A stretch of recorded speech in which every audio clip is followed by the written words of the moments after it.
So what's going on, everybody? Welcome to the post-game show for Five Reasons Sports Network.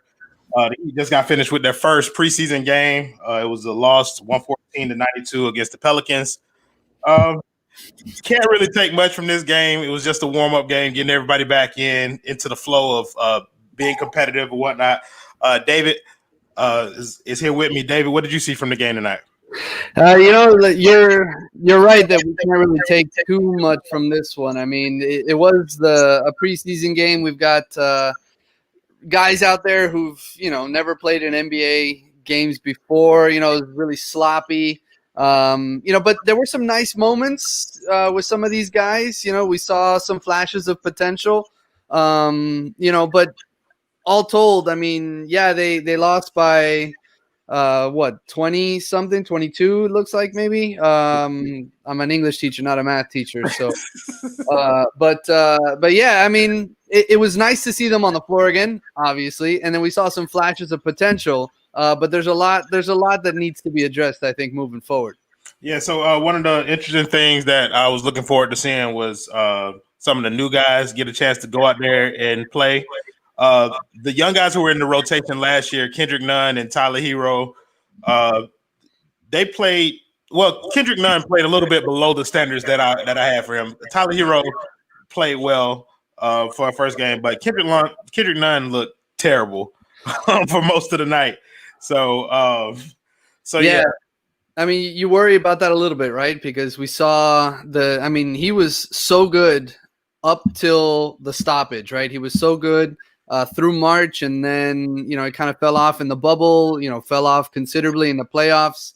And tonight he came back. He was 5 for 14 from the field, scored 11 points. He was a minus 14. Listen, he was also out there with a bunch of nothing a lot of times. Yeah.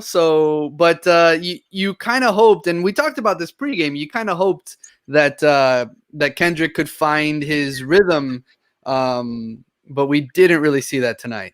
Yeah, I think they're going to give him like the rest of the preseason. It was interesting to have him in the starting lineup, a role that he had last year. I think it's going to be something, an ongoing process. He has to continue to get into the gym and work because, like I said in previous pods, he's playing for his NBA life right now. A couple of other young guys, we got to see some KZ Okpala. I wasn't blown off the floor like I expected to be. Yeah, but we got a chance to see him. Got a chance to see Precious. My daughter called him Precious, a Chihuahua. So, that's perfect. That's perfect. Precious Chihuahua. Yeah, but we got to see some of him, and we got to see this guy. What? Max Strus? Strus, yeah, Max Strus. Fuck, we rode the roller coaster, and he Twitter rode the Max Strus roller coaster tonight. Yo, fuck that guy. He is terrible, bro. Yeah. Like, I don't know if we got a promo for Manscaped, but I'm gonna do one. He should be cut. Like, if you want to cut the hair off of your balls, make sure you visit manscaped.com. Use the code 5RSN. That's the number 5RSN, and you get all types of good discounts and whatnot. I'm going to get better at the pitches as we go along. No, we're retiring Hubie Brown. Let's address the elephant in the room. Alpha's no longer here. I wish him well on what he's doing. That's my guy. I love him. But we're gonna continue to move forward to try and win these championships. So let's talk about some of the new people who jumped on. Hey, what's good? All right, we got some people. We got John and Michael joining us. Yeah, welcome. Guys. So I'm gonna throw it right to them. So Michael, I'm gonna start with you. Michael, let's talk about some of the new additions. So we saw Mo Harkless and Avery Bradley get some minutes out there. What did you see from those guys that you like, and some of the things that you didn't like? I mean, Mo Harkless was playing, he had a lot of energy out there. He had a lot of effort. He looked like a lengthy guy, looked like a good compliment to Bam. Just not sure that he does some of the things that we really need, like that interior rebounding. Some of that was an issue tonight. Some of that big interior presence. KZ was a bit surprising in terms of all the skills he showed. He had that behind the back dribble, hit the corner three, also playing long and playing with a lot of effort. But again, he has the same problem, which is some of that interior stuff that we talked about just a second ago with Harkless, right? So I think it was good to see them all out there, and I think it's great. But I do think we've got a lot more pieces coming in that were like Derrick Jones Jr., who are good defensive guys, but when you really need that size and that presence inside, they just don't have it. So, yeah, KZ also weighs like 35 pounds, so yeah, he definitely needs to eat or something. No, and I'm not blaming them, right? They look good, and KZ, this is his first time in any sort of NBA action against the Pelicans, who were putting out their starters for most of the game because they really are trying to get their rotation set, right? So it's not easy for him, but. So yeah, I'm glad you addressed kind of like the interior problems that we're having. Jonathan, what are some of the things that you saw with our interior defense that that kind of stood out to you? I feel like Avery Bradley wasn't the addition that we thought he would be. I felt like there was a lot of times that we saw people just blow right past him, and I think we got to understand that Jimmy's not there too, so we don't have our main stopper if we want to do that.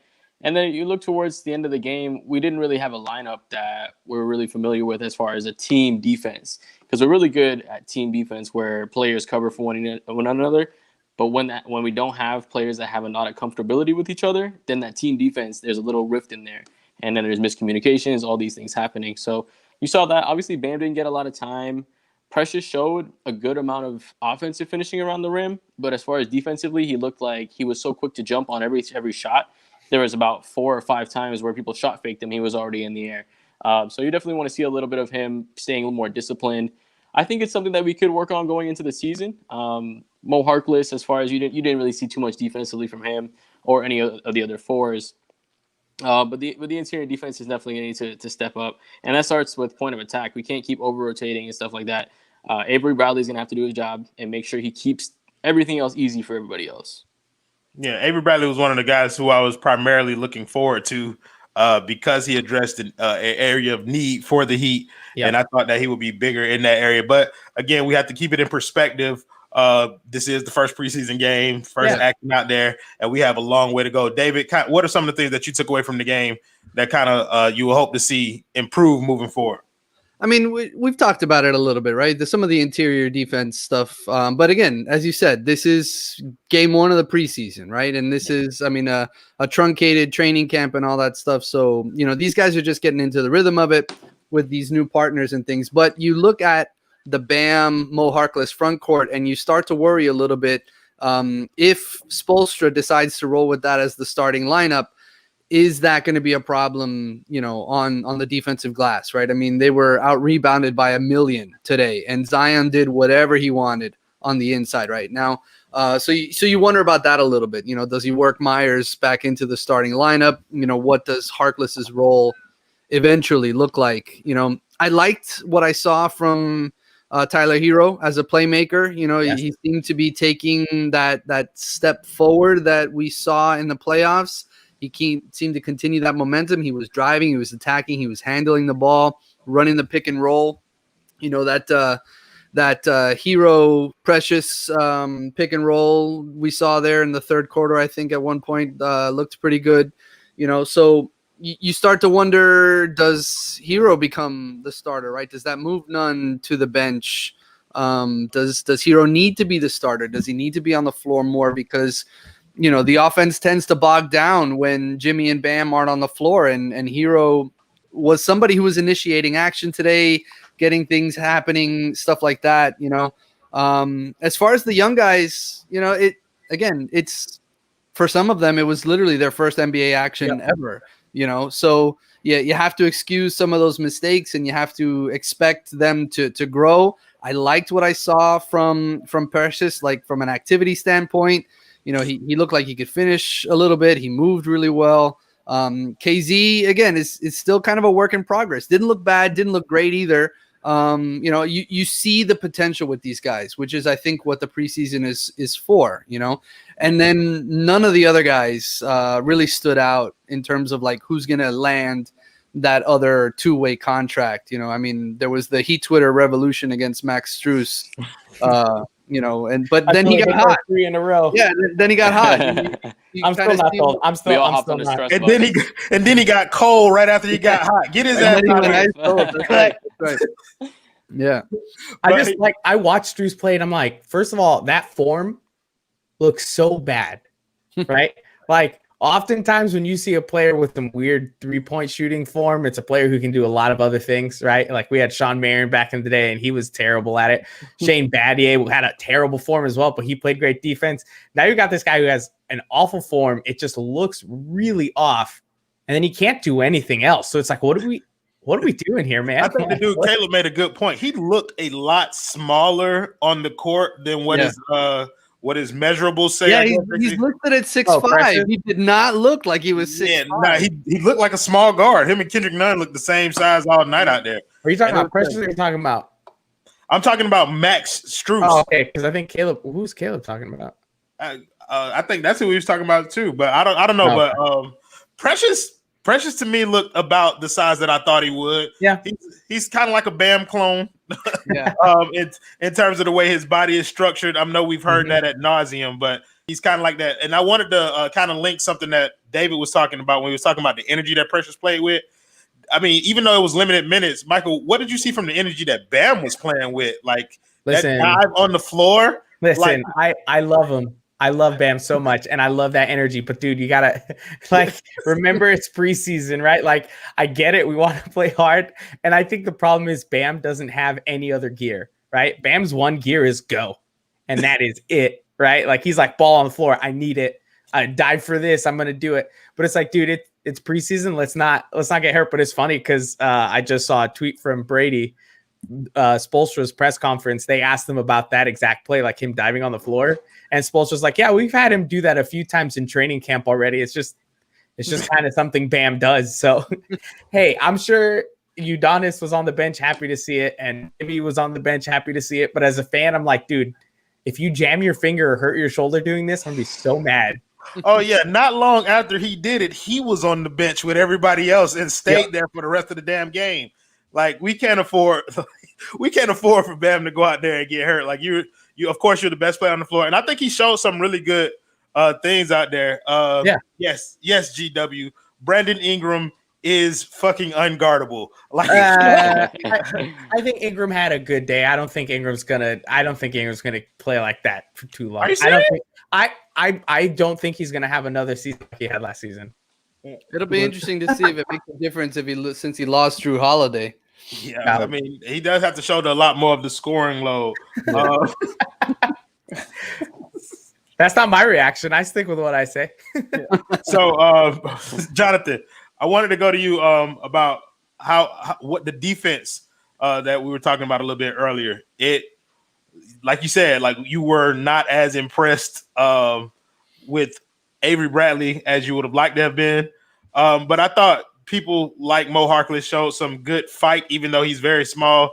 What do you think about him trying to take on that Jay Crowder role defensively in terms of being able to man that 4 position?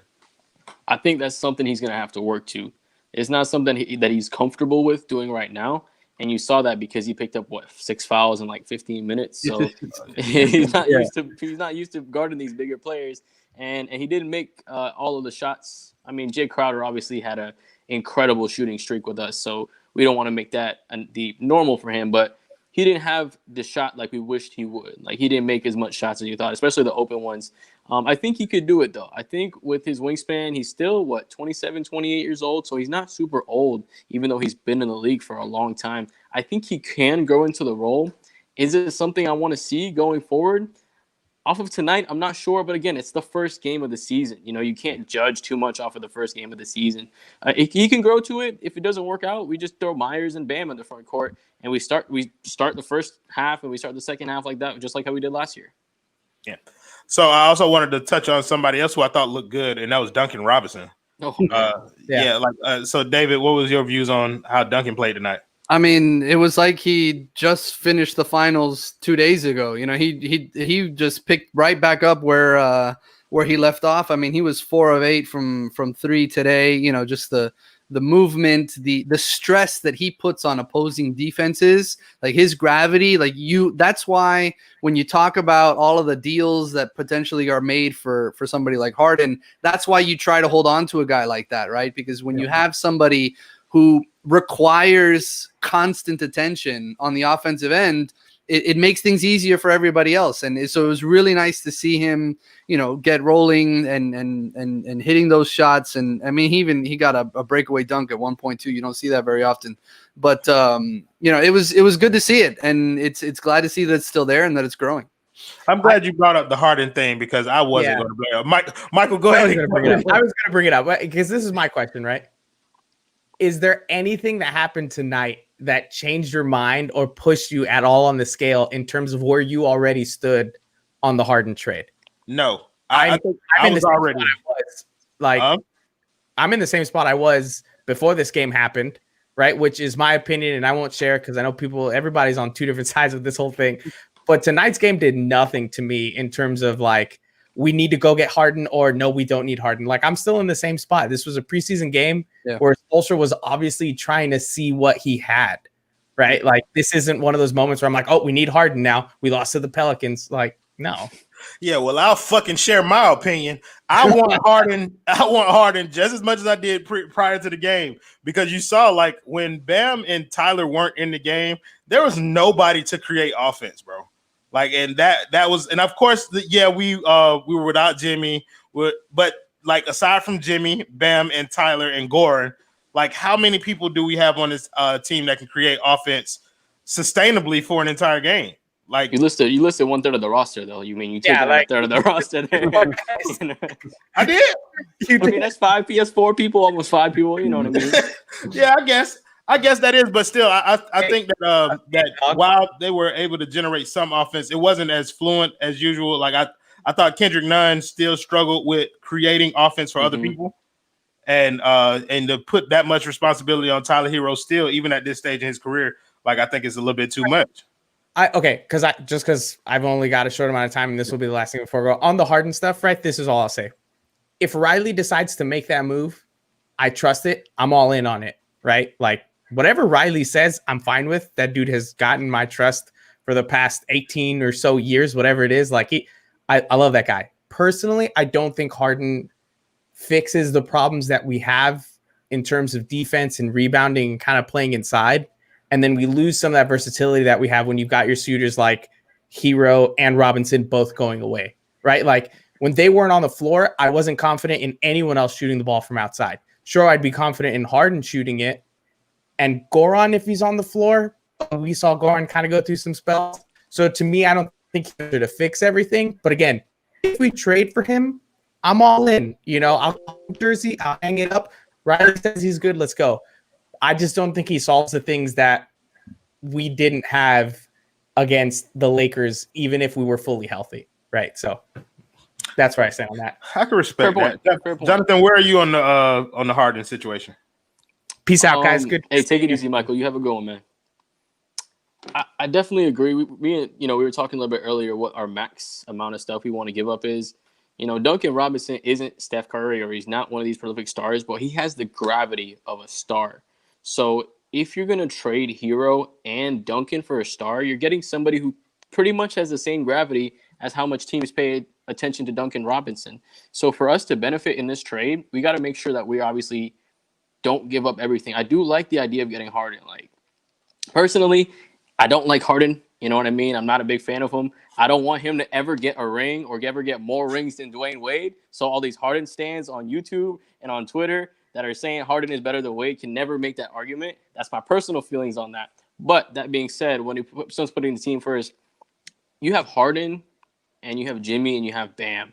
That's a nucleus that you can throw anybody around and you can get something to win. Bam will set up for all the other teammates. I'm sure the Miami Heat pipeline, there's Gabe Vincent, KZ, Precious, or whoever doesn't get traded, etc., that can come in and fill some of these holes. And if you have a championship team, you've seen people willing to take pay cuts and come to play for that team. So I do think that the winning move would be getting James Harden, but we don't want to overpay for him. I don't think we want to give everything. And just like what David said, we can't give up both Hero and Duncan. I really don't like giving up both of those guys to get Harden. So David, I kind of want you to jump in here about this Harden thing because as we saw earlier, there were reports that they were asking for Ben Simmons and 3 first-round picks from Philadelphia for James Harden. How can Heat fans realistically expect not to pay a premium for that when that's the other offer that they're asking for? Well, yeah, no, listen, that's what we're talking about here, right? We're talking about a premium NBA top 5 player, right? So it's going to cost a lot to get him, So if they're asking for Ben Simmons +3 firsts, of course they're going to ask for everything from the Heat, right? I mean, they're literally every asset they're going to want that Pat Riley has, but the key to this whole transaction, if it happens, right? And that's a big if, would be the cost. How does it gut the team? I mean, you can think back. Obviously, this isn't necessarily like apples to apples, but if you think back to when Carmelo was traded to the Knicks and they gutted that Knicks roster, he had nothing to play with after that, right? And so what, right? If they were to gut this roster and leave it just Jimmy, Bam, Goran, Myers, a handful of other people, that gets us into the playoffs. We probably are competing, but you worry about some of the sustainability of that, right? So it's all about the price. If they can get it to a place where it's just one of Hero or Robinson plus some of the other pieces and salary filler, then you consider it because you have to, because it's James Harden. Yeah. Because he can score 40 any night that he wants. Yeah. I think part of this is, I think part of the division in Heat fans is similar to, I wouldn't call it like a disagreement in the Heat organization, but just a similar difference in philosophy. It's been talked about here before. Pat Riley, we all know the move Pat Riley would make.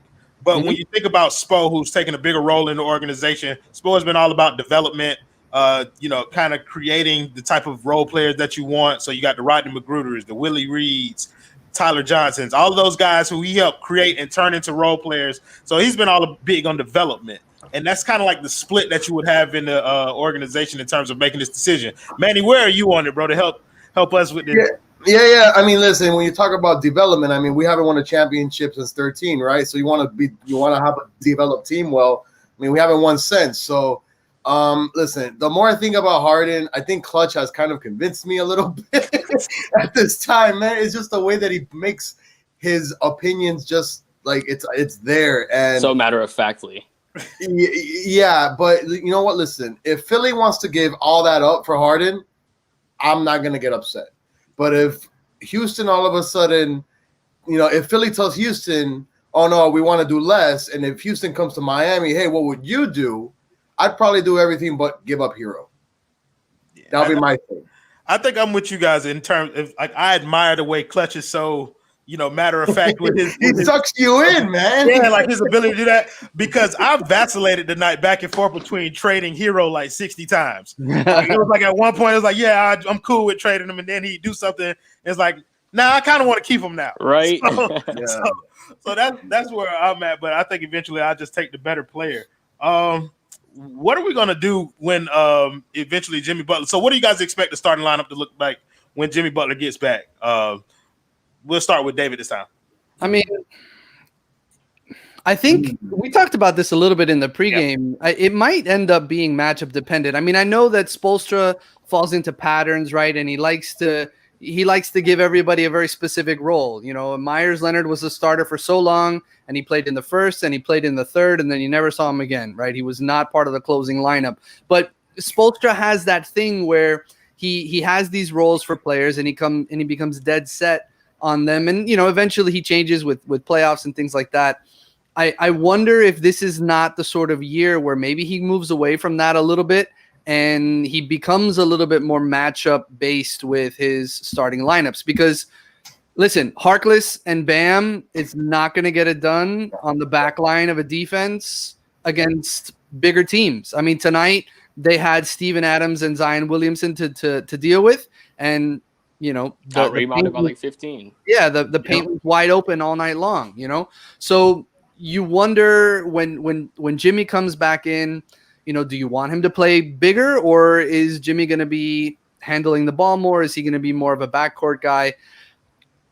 This is a long sort of winded answer to saying I think Myers Leonard makes his way back into the starting lineup, and I think it looks a lot like what we saw last year, with the one exception being Tyler Hero starting and not Kendrick Nunn. I think Kendrick Nunn may end up getting groomed for more of a six-man role, more like Goran, maybe a little bit of a step back this year. But I feel like him being able to run the second unit might be best for him long term. So I think the starting lineup could be Hero, Butler, Robinson, Bam, and Myers Leonard. So the only difference the expected lineup that I have than yours is that I would switch Avery Bradley and Tyler Hero. And it's solely because I'm not sure if I trust Kendrick Nunn in that 6-man role to like lead the second unit. It's because his play is too inconsistent. Well, no, that's Goran would have that role, and yeah, Nunn would sort of learn from that. So I mean, I don't know, bro. It's just every time I say I mean, guys, it's quite clear. Either we find another big man that can play down there with Bam to, you know what I'm saying, to get the rebounds and to not give up so many points in the paint. Or do you want to go trade for Harden, in which, listen, you're going to give up points in the paint. You might give up double point rebounds, you know, the double chance points, but then you'll have Harden, which at any given night can give you 40. When I see that in a paragraph, I get truly scared. So I don't know, like I see it as a whole, and it's like, you know what? I need to develop Precious pretty quick. Because we saw what Myers Leonard is about. I'm not saying he can't get any better than what he is, but obviously, listen, his confidence is not what it used to be, and Kendrick Nunn should not be starting. That's quite clear to me right then and there. So this team has a little bit of figuring out to do, and there's only one more preseason game left, and that's the frustrating part. They don't have much time. Like, Spo doesn't have much time to, you know, look at film and be like, okay, well, in the next 3 games, let's try this out. Let's try this out. Let's try this out. You got Friday night, and then you got Christmas Day opening. That's it. And that's frustrating because the team that you just played tonight is your opening day opponent, and you already know what flaws you have. So now all of a sudden, what do? You're not going to trade for anybody unless it's Harden, right? Or, you know, or Beal, or, you know, any of those other names. So to me, you can't play great basketball on the defensive end and then sacrifice it offensively and vice versa. I don't know what's going to happen. It's going to be interesting, though. Here's the thing. Like, so if you look at, we're talking about the starting lineup, right? If you look at the first 4 opponents, it's Orlando, New Orleans, Milwaukee. And so they're going to have their hands full having to protect the paint against those clubs. So, you know, it'll be interesting to see if that gives them enough time to get Mo Harkless up to speed or to get Myers Leonard back into the starting lineup, because I don't think Precious is there yet. Not yet, anyway. No, but also to put a pressure on a rookie, that's kind of difficult too. Like, yeah, you know, obviously it's not going to happen. But listen, it's just one game, right? Yeah, I mean, let's just be honest here. It's just one game. You got one more on Friday. Then after Friday, if you want to be critical, you have all the right to be, because the next game is when the season begins. So I think it's going to be tough to be critical of the team for like the beginning of the season. Like, again, no Butler, no Jimmy. No Jimmy Butler. I mean, no Jimmy, no Goran. Would have made a difference tonight? No, because you know what he's going to do off the bench for you. So maybe Kelly Olynyk. I don't know, man. What is he going to do? A Kelly Keeper all game long? The Kelly Keeper, man. Kelly Keeper, that's right. So, Jonathan, out of the guys who didn't play, obviously aside from Jimmy, which of those guys are you looking for to have the most impact based off of what you've seen tonight? Who didn't play? Yeah, the guys who didn't play. So you know are going to be a part of the rotation. Iggy didn't play. Goran didn't play. That was it. I mean, who? I mean, Kelly didn't play. Yeah, Chris Silva, Gabe Vincent. I would have to say, if you're taking out Jimmy, probably Goran long term, just because he's the guy that you know what you're gonna get come every game once he's healthy. When it comes to starting lineups and stuff, I feel like if you take none out of the starting lineup, you completely diminish his value, because as a bench player, he gives you nothing. And as a starter, he'll give you something. In comparison, Hero as a starter or as a bench player coming off the bench playing 30 to 35 minutes will give you the same thing no matter what. And then when he comes against that second unit, him and Goran have some of that really good chemistry together as well. So I like him better on the second unit. But as far as the guys that are coming in who didn't play tonight that can make an impact, I think Iguodala probably would be that guy, just because against Brandon Ingram, who's cooking you all game, you can throw him against him, and at least he'll make him work for a couple minutes. Hey, David, take over for a little bit. I'm going to go pour up. And so it begins. Yeah, listen, Jonathan, you make a good point about the chemistry that Dragic and Hero had. So if Spoelstra wants to go with none in the starting lineup, I guess it would be to kind of set that up, because you got to imagine between his age and coming off the foot injury that Goran isn't necessarily going to play heavy minutes, at least early on, so Right. to use that chemistry with that second unit could be useful. I mean, when we look at the guys who didn't play tonight, I mean, Olynyk was in and out of the rotation at times last year. Gabe Vincent was a two-way player, so he didn't really get much run at all. I mean, Chris Silva, same sort of thing. The other kid that they signed, Ibua, he didn't get any minutes, but he would be kind of playing for the back end of the rotation as it is, or not rotation, roster. So, the thing about a game like tonight, and probably we're going to see the same thing on Friday, it was just Spoelstra mixing and matching and seeing if there was anything that could hit from a roster perspective, from a lineup perspective. Is there something that you would like to see? Is there a certain combination that you would like to see maybe on Friday or moving forward, assuming that Butler and Goran are going to get some run on Friday, just to warm them up for the season? Is there some sort of combination that you would like to see get a little bit of run on Friday?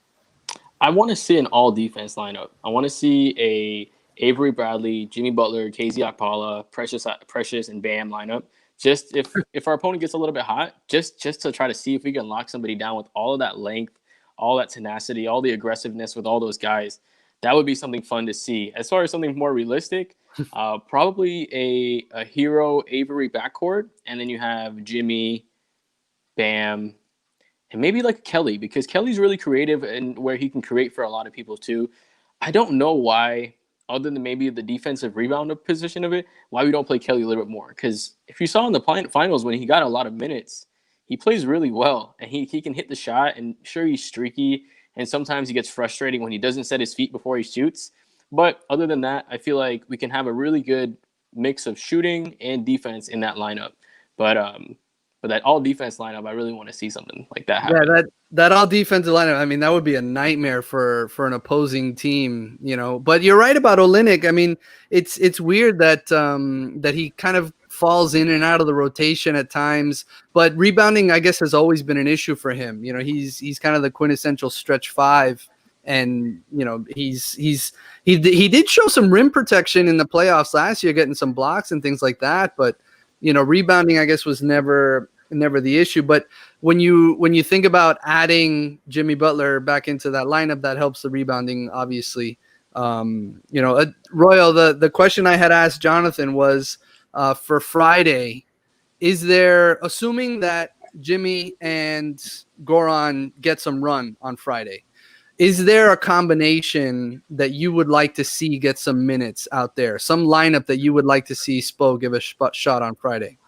Yeah, I think I would like the playoff closing lineup that we had. I mean, I know Jay's not here anymore, so just replace Jay with Mo Harkless, but Goran, Tyler, Jimmy, Bam, and Mo Harkless, Andre Iguodala, whoever that last guy is, just to see if that lineup still has the same level of continuity that they showed. I mean, of course, adding in a new person is going to change that quite a bit, but I do like the idea of having those core four out there on the court just to get them some early run, because we're going to be relying on that lineup heavily, I think, through most of the season.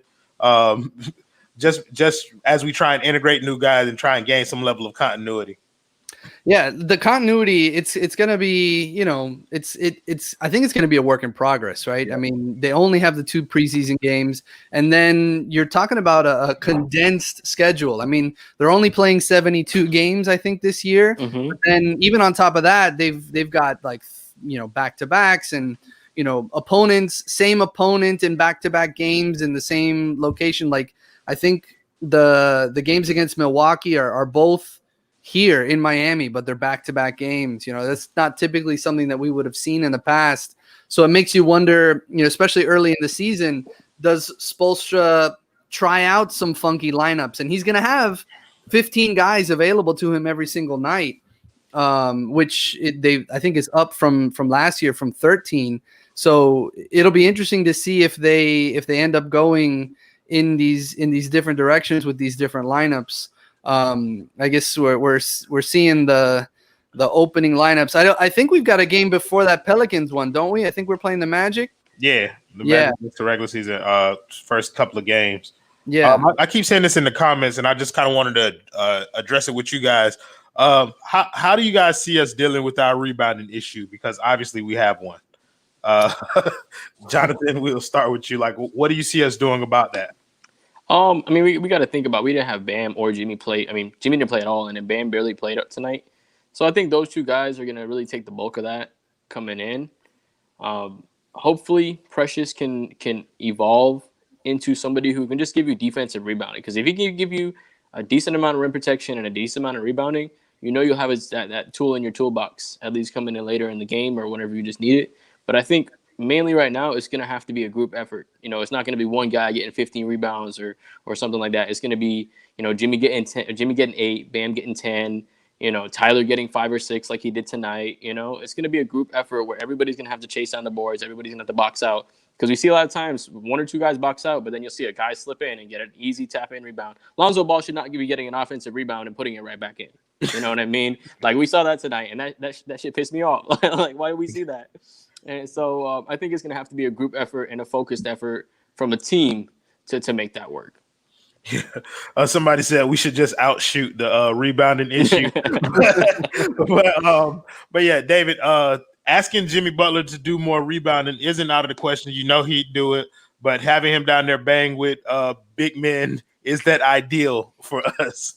No, of course not. I mean, you wanna take care of his body as much as you can, right? Because not only, you know, did we see the load that he had to carry last year, you got to remember, I mean, he spent the first, I don't know how many years of his career playing under Tom Thibodeau, who like literally ran him into the ground, you know. So there's only so much you could ask of Jimmy Butler. But Jonathan makes a good point. I mean, Bam only played 19 minutes tonight, you know.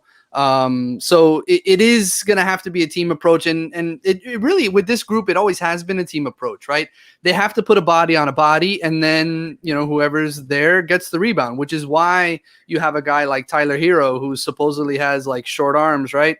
That's why he gets 5, 6, even 7 rebounds on a given night, right? Why Jimmy can grab 10 on a night, you know? So it's a matter of I guess being disciplined to finish the defensive possessions, right? Because they're a great defensive group, but if they're giving up offensive rebounds, that kind of spoils the entire possession. You have to finish the defensive possession with a defensive rebound and then get into transition and all that stuff. You know, I mean, this is stuff that we talk about with any team, right? Any level team.